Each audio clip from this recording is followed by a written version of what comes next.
وہ لوگ جو اپنے گھرانوں کے بچوں کے کردار کی بہترین تربیت کی خواہش مند ہے، ان کی خدمت میں کچھ گزارشات ہیں جن سے انشاءاللہ تعالی آپ کے بچوں میں پاکیزگی پیدا ہوگی۔ نمبر 1، بچوں کو زیادہ وقت تنہا مت رہنے دیں۔ آج کل بچوں کو ہم الگ کمرے، کمپیوٹر اور موبائل جیسی سہولیات دے کر ان سے غافل ہو جاتے ہیں۔ یہ قطعاً غلط ہے۔ بچوں پر غیر محسوس طور پر نظر رکھیں اور خاص طور پر انہیں اپنے کمرے کا دروازہ بند کر کے بیٹھنے مت دیں، کیونکہ تنہائی شیطانی خیالات کو جنم لیتی ہے، جس سے بچوں میں منفی خیالات جنم لیتی ہیں اور وہ غلط سرگرمیوں کا شکار ہونے لگتے ہیں۔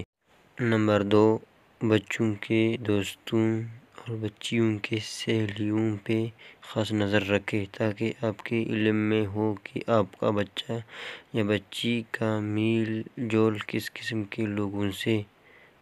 نمبر 3، بچیوں کے دوستوں اور سہیلیوں کو بھی ان کے ساتھ کمرہ بند کر کے نہ بیٹھنے دیں۔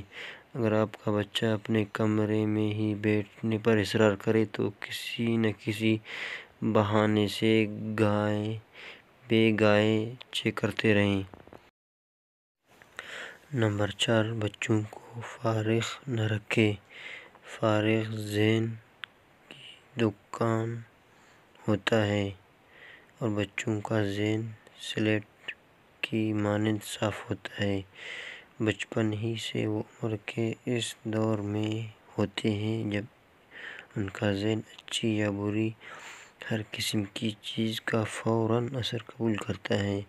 اس لیے ان کی دلچسپی دیکھتے ہوئے انہیں کسی صحت مند مشغلہ میں مصروف رکھیں۔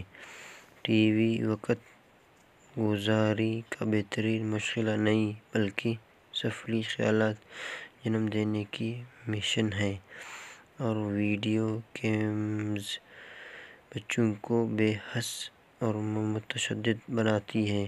نمبر 5، ایسے کھیل جن میں جسمانی مشقت زیادہ ہو وہ بچوں کے لیے بہترین ہوتے ہیں تاکہ بچے کھیل کود میں خوب تھکیں اور اچھی گہری نیند سوئیں۔ نمبر 6، بچوں کے دوستوں اور مصروفیات پر گہری نظر رکھیں۔ یاد رکھیں، والدین بننا فل ٹائم جاب ہے۔